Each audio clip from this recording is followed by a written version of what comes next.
And so now you've recently partnered with Vintage Wine Estate on the new lifestyle platform called Shop Mr. Wonderful. How did that come about? And have you had a long-standing relationship with Vintage Wine Estates?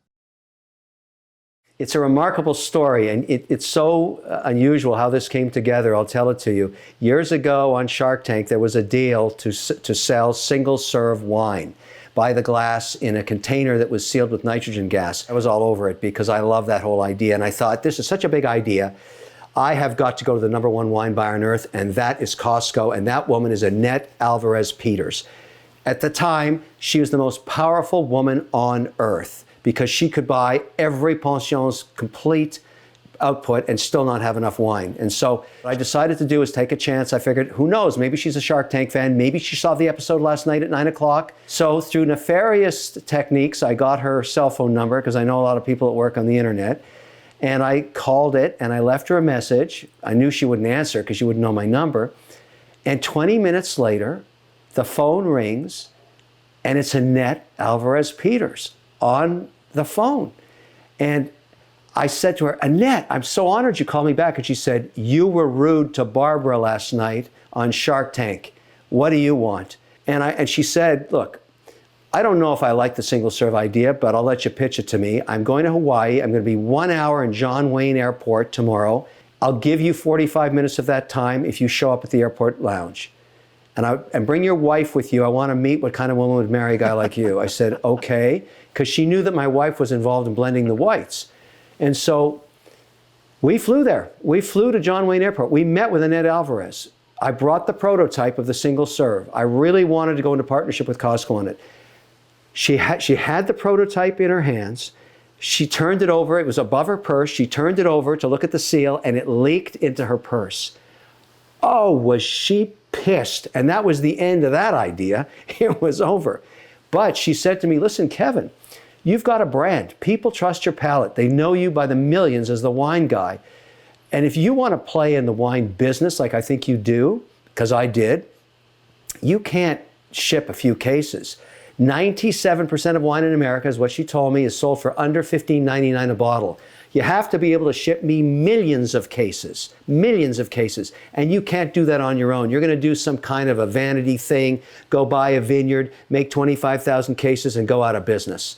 Go meet Terry Wheatley and, the whole crew over at Vintage Wine Estates, which we already have a relationship with. That's Pat Roney and Terry and that whole crew there. They service Costco, they have the logistics. Cut a deal with them, launch your wine, then call me. And that's exactly what happened. Now, why do wine drinkers need a platform like Shop Mr. Wonderful? What benefits do they receive? So we have a huge both problem and opportunity in America. This last 2 years has proven that there's a huge appetite direct to consumer in the wine business. The big challenge for the industry is customer acquisition cost. All of these wine clubs, all of these people that have tried to do this, all of these online businesses have failed for one singular reason.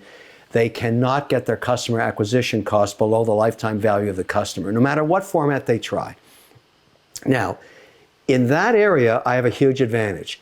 Hundreds of millions of people watch me every week on television.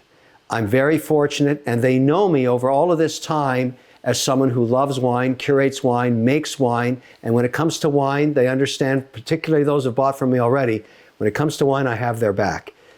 I know how to find the best wines at the best price that people are going to like. I know the American palate, whether it be in southern Florida or in upstate New York, or whether it's in Washington State on a New World Pinot. I know what they like, I know what they buy, and I know why they buy it and what price they're willing to pay for it. So the whole idea of Shop Mr. Wonderful is to go beyond just my own O'Leary Fine Wines and curate some of the best wines on earth for them at whatever price point they want to work at. If they want to work at under $15, I'll find the best wine for them. If they want to be in the mid-market at that 45 or 49 to 69, I'm there. If they want to go into premium, 150, 200, I'm there. I'm going to get them the best wine at that price point. That's the whole idea. And in partnering with Vintage Estates, which now I'm a shareholder in, because they went public recently and I decided to take on a position as an equity shareholder.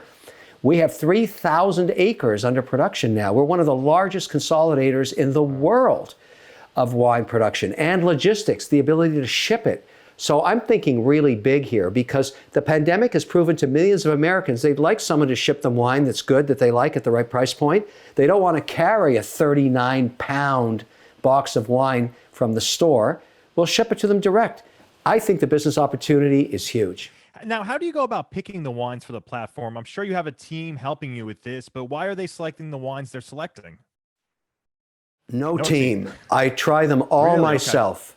You cannot bullshit people in the wine business. You have to be able to be honest with people, tell them what's good and what's bad, and you have to eat your own cooking and you have to drink your own wine.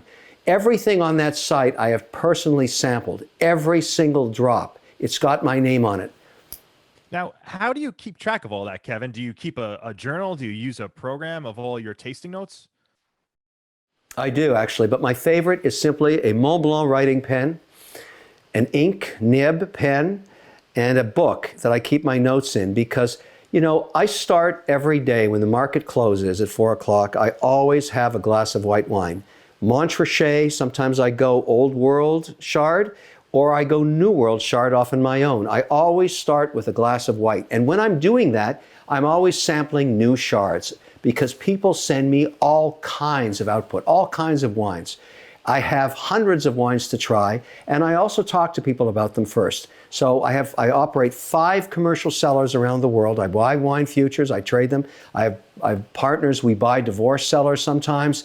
But when it comes to sampling wine, it's that glass of white at 4, and then the decision, which reds are we going into with the meal? Are we going to go Pinot? Are we going to go Cab Sauv? Are we going to try a Zin, a Syrah? Where are we going?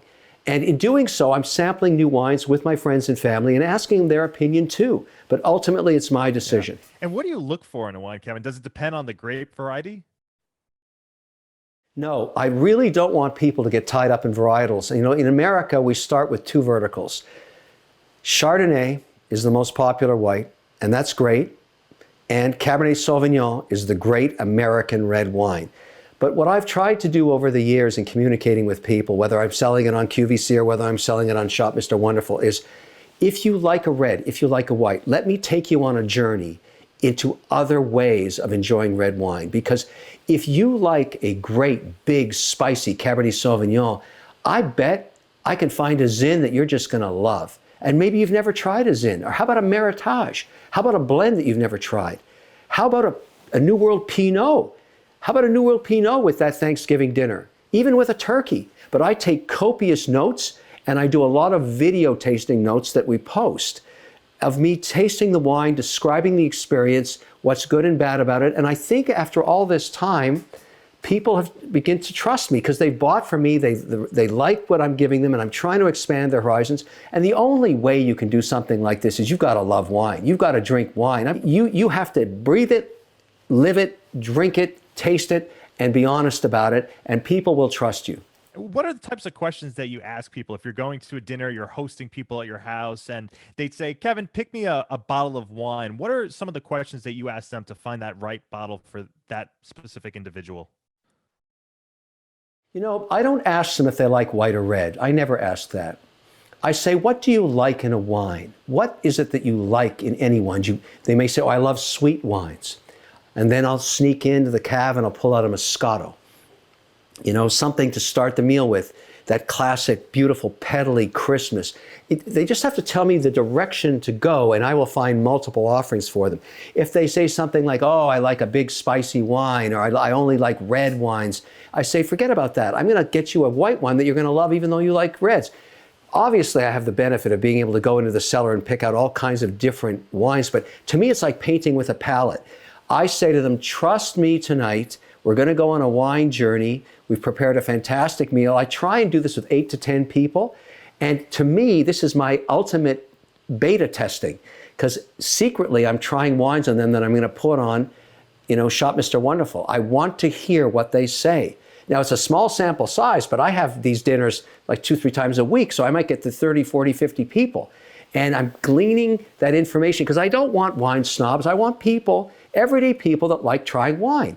And then I take them on a journey and I take my notes.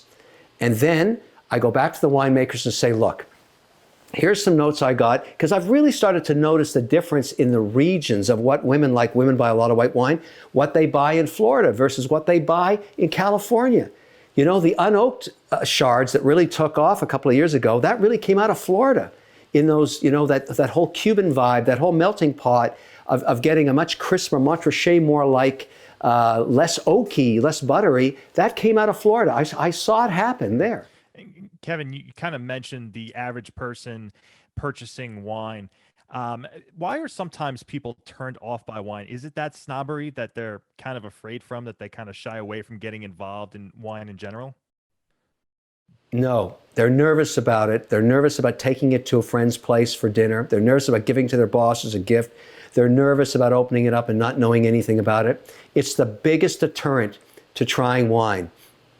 People are nervous because they think you have to be a wine snob. And I'm really trying to push away from that with Shop Mr. Wonderful. I really, really want to know one thing. What is your price range? What is your price range? Not everybody can afford a $150 bottle of wine. And if that's not where you want to go, we don't need to go there. Tell me what you can afford, and I will get you the very best wines at that price point. At the same time, give you opportunity to sample different varietals that you've never tried before. And then take your own notes. And if you want, I will ship you another case of wine along the lines of what you just liked. But I'm really, really trying to get people to expand their horizons by just trusting me to really marry them to the right price point, because I don't want people to overspend what they can't afford on. Wine is about family, it's about friends, it's about conversation, it's about all of those things, and that's why I love it so much. It's half art, half science. Blending, it's really, really hard. Getting it right is hard. Being consistent one year to another with O'Leary Fine Wine Chardonnay, I've got to make sure that the people that love that Chard, that buy it by the case, are not going to be disappointed in this year's offering. So there's work to be done there, but I love doing it. And Mr. Wonderful, one last question. Which excites you more, a great bottle of wine or positive cash flow?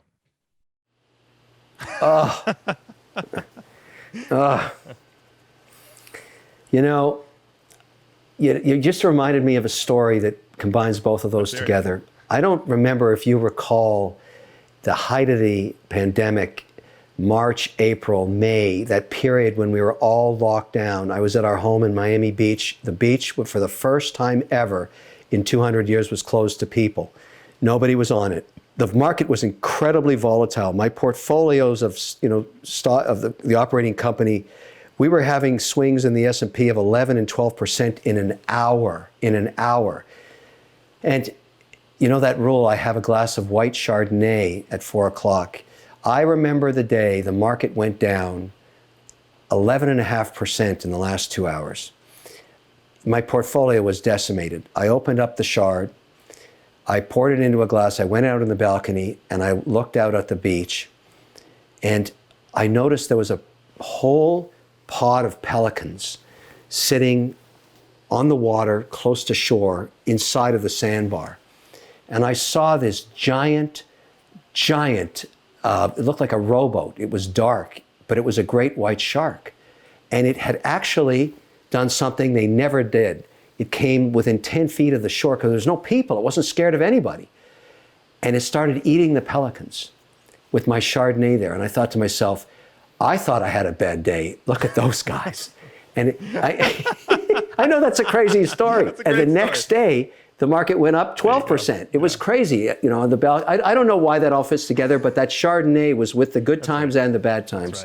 Chef Wonderful here, and I am totally freaked out. I'm at Clopey Gas, famous winery in Napa. Yeah, I'm working on some of my new recipes. Maybe I drank too much wine because now I'm sitting beside Dog Man and Rabbit Woman. This is crazy. I'm freaking out.